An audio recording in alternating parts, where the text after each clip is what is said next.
You are the smartest person in the room. You solve the hardest problems, write the cleanest code, and build systems no one else can even understand. You catch critical errors before they crash production and save everyone without making noise. And still, the promotion went to someone else. It didn't go to the best engineer, the hardest worker, or the most competent person. It went to someone louder, someone who talks more than they build and presents more than they produce. Someone who schedules endless meetings while you actively solve the problems. And you sit there watching them explain your work like it belongs to them. You think the system is broken, corrupt, or fundamentally unfair. You think corporate life is a scam designed to reward mediocrity while punishing true talent. That belief feels logical, but it is wrong in a very dangerous way. The system is not broken, it is functioning exactly as designed.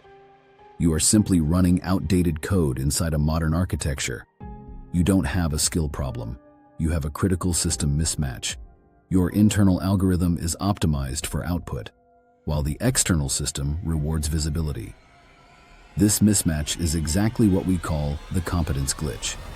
You were programmed to believe that excellent work automatically triggers rewards. You assumed consistency, loyalty, and relentless effort would eventually be recognized by the mainframe. That assumption is not just wrong, it is actively destroying your professional trajectory. Because in corporate systems, silence is not a virtue, it is total invisibility. Phase 1. The reliability trap. You believe output equals value, and that more work naturally leads to more reward. So you take on more tasks, stay longer hours, and fix problems before they escalate. You become the single node everyone depends on, and that is exactly where the trap closes.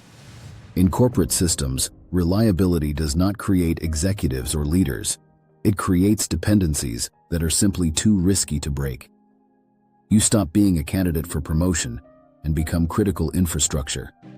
You become something too valuable to move and too useful to lose. Think about the electricity routing through a massive server farm. When everything works flawlessly, no one notices, and no one gives credit to the cables.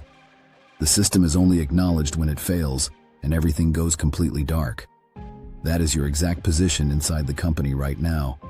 You never fail, so to the management layer, you do not exist. You became too efficient, too consistent, and far too invisible. Management doesn't see your effort. They only see a system that runs without crashing. And they will never risk shutting that system down just to give you a new title. Your reward for excellence is not growth, it is strict containment. You receive more work, heavier responsibilities, but remain in the exact same position. The best worker doesn't get promoted in a legacy system. The best worker is actively protected from promotion to keep the gears turning. This containment inevitably leads to what engineers call thermal throttling. Because you process tasks so quickly, management routes the overflow of incompetent workers directly to you. Your CPU is running at maximum capacity just to compensate for the failing nodes around you. Eventually, your battery depletes, and you experience severe system burnout. Phase 2. The visibility algorithm. Competence is raw power, but corporations do not run on raw power. They run on perception, interpretation, and carefully constructed narratives. If your work is not visible to decision makers, it possesses zero strategic value. Work done in absolute silence is functionally non-existent in the corporate mainframe. You hate people who talk more than they actually work. You call them political, fake, or highly manipulative.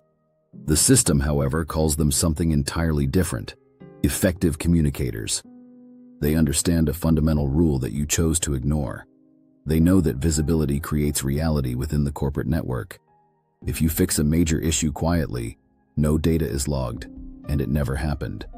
If they explain a minor improvement confidently, it immediately becomes a success story. They didn't steal your work, they successfully packaged it for the end user. You built the complex engine, but they built the sleek interface. Executives do not analyze engines or read thousands of lines of code. They respond exclusively to interfaces and easily digestible dashboards. If you want the credit, you must completely own the narrative. If you want the promotion, you must systematically control the perception.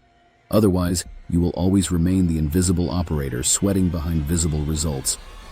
The dashboard always gets the funding, while the engine just gets more oil. Phase 3. Threat detection. Now we enter a darker layer of the code that most people never see. If your manager is insecure, your high competence becomes incredibly dangerous. It is no longer viewed as valuable or impressive, but actively threatening. Every time you outperform them, you brutally expose their limitations. Every time you solve a problem faster, you highlight their operational inefficiency.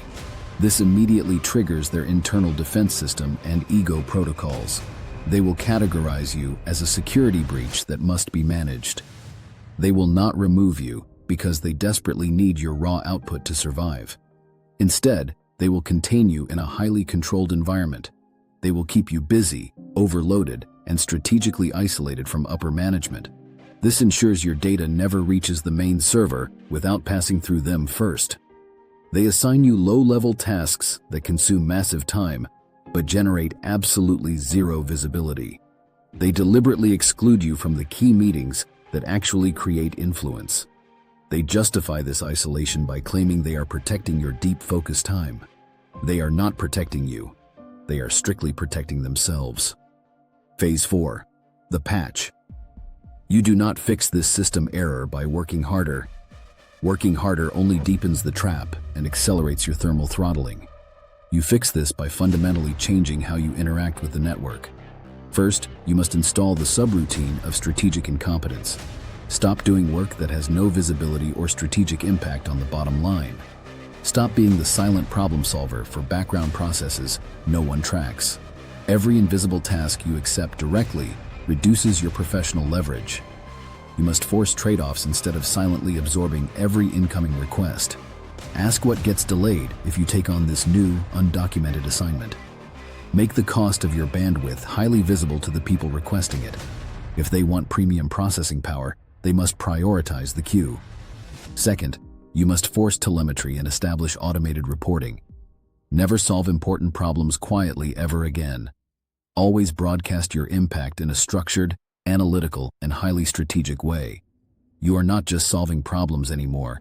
You are generating high-value signals. Don't just send an email saying the server is fixed.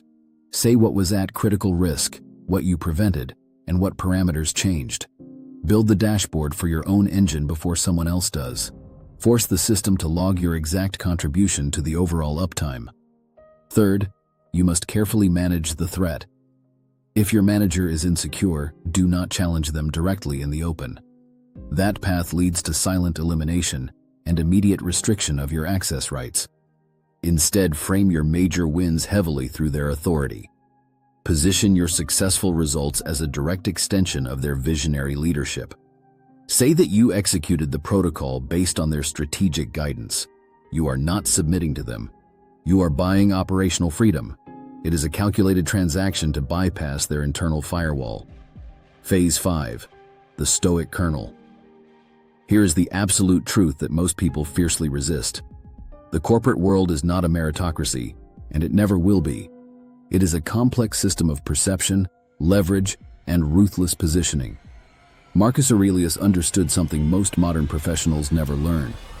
He knew that people do not respond to objective mathematical truth. They respond to what they can see, understand, and easily repeat. You are frustrated solely because you expected the algorithm to be fair. That expectation of fairness is your most critical vulnerability. The system does not reward raw effort. It rewards perfect alignment with its rules. Complaining about office politics is exactly like complaining about gravity.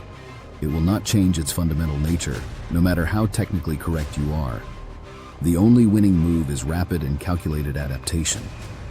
You must detach your personal emotions from the corporate operating system.